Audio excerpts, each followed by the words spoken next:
Kidlat News Updates. Sa ating mga balita, Chavit Singson nag-public apology sa MMDA dahil sa bus lane violation. 13.3 billion pesos na halaga ng shabu nasabat sa Batangas. 2 estudyante patay matapos sumalpok ang sinasakyang kolong-kolong sa isang truck sa Cagayan. At halaga ng ari-ari ang natupok sa sunog sa Guadalupe, aabot sa 12 milyon. Ako po si Cesar Soriano, kasama ang buong puwersa ng Kidlat News Channel para ihatid ang mga nangunang balita sa buong kapuluan ngayon. Personal na pumunta ngayong Lunes si dating Ilocos Sur Governor Chavit Singson sa Metropolitan Manila Development Authority o MMDA upang mag-public apology matapos mahuli ang kanyang armored car sa EDSA bus lane noong nakaraang linggo. Pinuri pa ni Singson ang mga nanghuli sa kanya na MMDA enforcers at sinabing hindi dapat gayahin ang ginawa ng kanyang convoy. Bukod sa multa na 5,000 piso, nagpaabot pa ng 200,000 pisong donasyon si Singson para sa MMDA. Nilinaw naman ng dating gobernador na hindi suhol ang binigay niyang donasyon, kundi reward ito para sa nasabing enforcers. Ayon naman sa MMDA, mapupunta sa kanilang general fund ang iniabot na tulong ni Singson at sinabing no strings attached at no exemption sa batas trapiko ang dating politiko.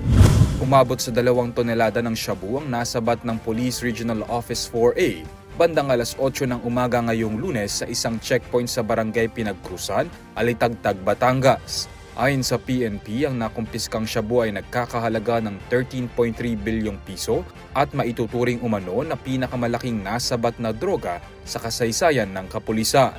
Ayon pa sa investigasyon, ang bulto-bultong shabu ay lulan ng isang van kung saan agad ding naaresto ang driver nito. Pinuri naman ni DILG Secretary Benhur Abalos Jr. ang naging aksyon ng PNP at agad pa niyang binigyan ng spot promotion ng pulis na nanguna sa panghuhuli. Patay ang 2 estudyante matapos bumangga ang kanilang sakay na kolong-kolong sa nakasalubong na ELF truck sa Barangay Kulao, Claveria, Cagayan. Batay sa investigasyon, tumagilid ang sidecar ng kolong-kolong dahil sa bilis ng takbo nito.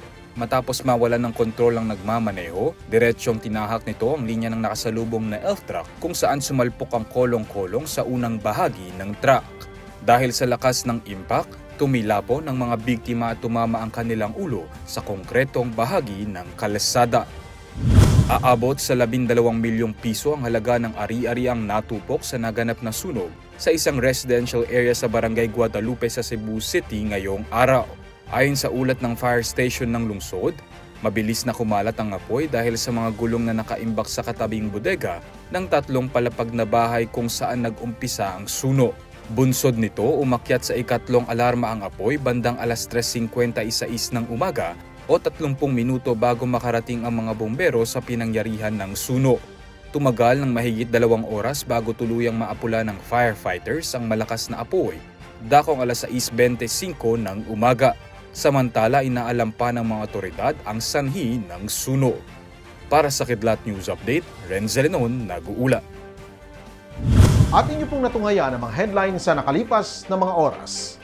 Manatiling nakatutok sa mga susunod na updates at breaking news. Ako po si Cesar Soriano, kasama nyo sa bawat pagputok ng balita.